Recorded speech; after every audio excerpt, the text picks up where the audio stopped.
It was really been a great couple weeks from our guys. I think the players have really good demeanor right now. It's been awesome to get some players healthy. We've really been in a good position, probably healthier than we've been in the last 4 or 5 weeks, which is very encouraging. Guys got to finish up some classes. We had 21 new graduates, 36 guys overall going into the playoffs with their degree. Pretty special, pretty awesome.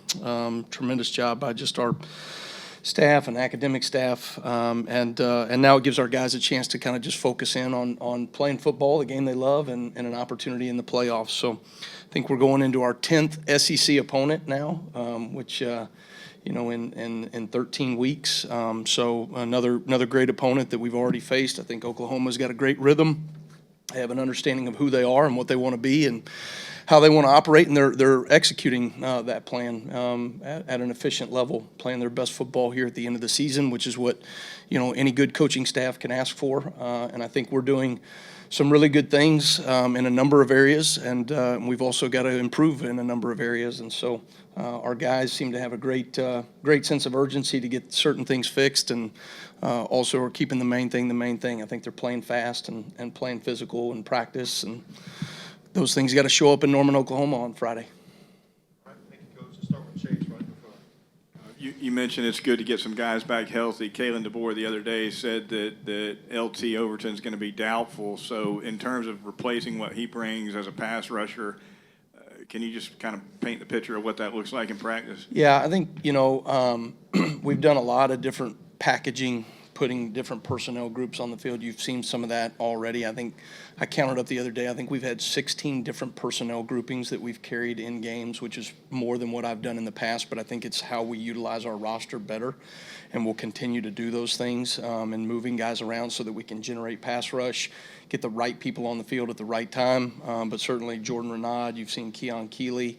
We've even moved, in certain packages. You've seen James Smith play the bandit field position in short yardage, goal line, tight red zones, certain things like that.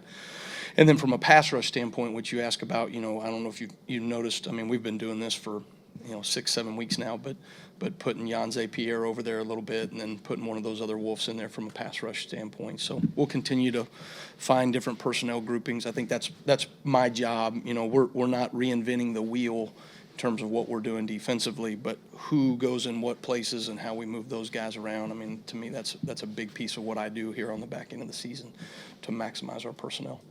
Go to Katie in the middle. I think winning the turnover battle is one of y'all's keys to victory every week, but both games this season you haven't forced a turnover. Alabama's lost, so just kind of how big is that, you think, heading into the playoff in this rematch with Oklahoma? Yeah, takeaways, Katie. We call them takeaways. Turnover implies they gave us the ball. Takeaway implies we took that thing from them. So, no, we do. We want to create takeaways. If you look at the game against Oklahoma the first time, really at every marker, we tried to say, hey, look, we got to go outplay their defense, and they do a tremendous job. And really, at pretty much every marker, we were able to do that, with the exception of taking the ball off of them. And they took it off of us 3 times, and we didn't take the ball away, and that really was the difference in the game. So those are the things that we're trying to push and press. Sometimes they come in bunches. I think our players are doing as good of a job as they ever have of trying to create takeaways, trying to punch at the ball. We talk about shots on goal, right? Shots on ball. That's ultimately the what's going to create takeaways is effort and physicality and a sense of, it's different when you approach a ball carrier thinking, okay, let me just get this guy on the ground versus I'm trying to take the ball off of him. And I think we've got a number of guys that are doing that, but it's got to show up on game day. We cannot walk out of that game -3 in the turnover margin again. Let's go to Nick, all right. Yeah, Oklahoma's defense obviously has been talked a good bit about, and for good reason, because it's a good defense. But Yeah. do you sense your guys wanting to maybe prove something to show how good of a defense that you have? Well, I think anytime you're going up against, not only a good offense, but you know what is happening on the other side of the ball. You recognize what they're doing defensively, and I think rightfully so they have gotten a lot of praise on defense, and I think that was a challenge for us in the first game. Let's make sure we are the most dominant defense on the field, and like I said, in the first game, you can point to just about every marker where we were, with the exception of taking the ball away, and that to me is what, ultimately, scoring defense and takeaways. If there are 2 markers that we should be judged on as a defense, it's how many points are we giving up and are we taking the ball off of people? And it doesn't matter how they got the ball or where they get the ball or what the situation is. Can we find ways to stop people, and are we giving our offense more opportunities to score? And we didn't do a good enough job of that in the first game, and that, ultimately that was a deciding factor. Go to Colin here on the front left. Obviously, the college football playoff is kind of an expectation at Alabama, but this is kind of the first iteration of, with Kalen and this staff, the experience. Like, how are you encouraging your players, I guess, in this winner go home kind of mentality? What's the feeling? Because it's kind of brand new for this staff with it being the first. I think you're right. Certainly in the college football playoff format, but let's not get it twisted. We've been playing win or go home since Florida State. So this is just another game for us that means everything. And I think that's the way our players have carried themselves. I think that's the way the coaches carry themselves. You're coaching for your life every single day. You're playing for your life and a chance to go play another one. Now, ultimately, this is win or go home. But let's not get it twisted. It's been like that all season long.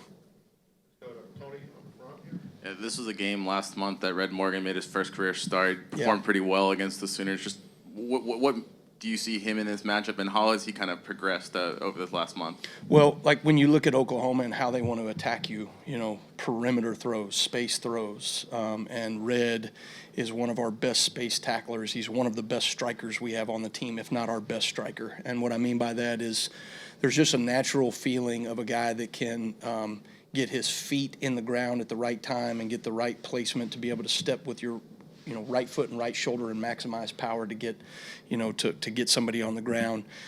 To do that out in space, right, is a compounding, challenge. And so he does a great job of leveraging the blocks in the perimeter, but then he can get off those blocks and make plays in space. And so certainly his production showed up. He's continued to elevate his game and play better and better out there. But when you are playing a team that is going to stretch you laterally, your field nickel, right, has to kind of set a wall out there and essentially, right, put on film that, hey, look, if you want to throw the ball out here, right, you're going to have a hard day. And Red's doing that as good as we've seen for a while. Jump over to the left side, Will.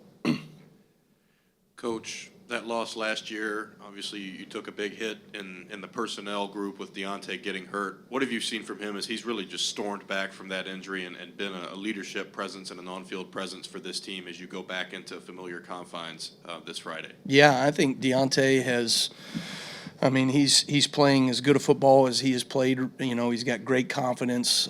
He's taking care of his body at an elite level. He operates as a professional, and he's getting rewarded for it at the back end of the season. I told the guys in fall camp, and I remind them all season long, this is a war of attrition. So who can stay healthy? Your best ability is your availability. And guys like him that take care of their bodies throughout the grind of a season in the SEC, are ultimately going to put us in position in the playoffs to go compete. And we, in this league, have it harder than anybody else in the country when it comes to getting yourself ready to go compete in the playoffs, just because of the grind that you face physically week in and week out. And I think it's if I'm looking at, Deontay Lawson in terms of the NFL and his availability and the way he's pushed himself, what a guy that is going to show up every week, and he's only going to get better and better. And so he's great for his teammates. He's great in our building. He's a leader. He holds people accountable. He plays with tremendous effort and practice every day. And his best ability is his availability. Just keeps showing up. It's awesome. Coach, we do have a question from the Zoom. Eli Letterman from ESPN. Go ahead, Eli, with your question. All right. Zoom Hey, question. Kane. You were coming up as a defensive coordinator yourself while Brent Venables was at Clemson. I'm curious what you remember from afar of watching him, and then when you look at him now and as a play caller yourself, what jumps out to you about the way he operates? Yeah, I've gotten to know Brent a little bit over the years, and he's obviously an extremely proven play caller. He's found ways in different places, different defensive personnel to have a highly efficient defense. And I think one of the things that stands out is not only are they an efficient defense, but they're a productive defense. And when you look at it, look at their markers: scoring defense and takeaways. Those are the two things that I think matter most for a defense, and I think they're operating at an extremely high level in that regard. And so we exchanged text a few weeks ago, and just talked to him about how impressive they are to watch, and you get a little bit of crossover work and seeing some of the games that they faced and opponents and common opponents, and sometimes there's an exchange of information there as well. But certainly anybody that's doing something well in the league, I think it's our job as defensive coaches and as good coordinators in our profession to just take notice of what those teams are doing and see if you can incorporate maybe something fundamentally, something schematically, maybe something from a personnel grouping standpoint that fits, your team and how we can operate better. And so Brent's doing it at a really high level right now, and his players are buying into that. Any other questions? Let's finish up with Joe right here in the middle. We got a mic coming.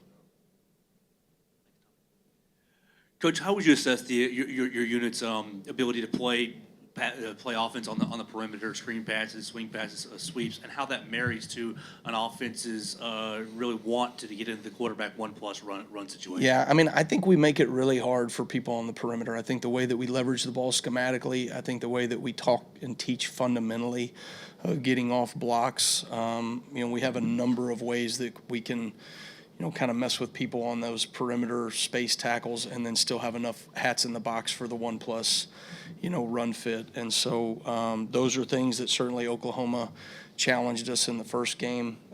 If they're listening, I'm not going to call any one play the same. It'll be a completely different game plan in all areas. But ultimately, right, you have to find creative ways to defend the lateral space and still take care of a 1+ quarterback system. And that, to me, right, is probably what they've done a really good job of, is they just stretch you laterally with all 11 bodies, and you got to be able to defend, their 1+ quarterback runs. And so that'll be a great challenge for us on Friday. Thank you, Coach. All right. Thanks, guys. Roll Tide.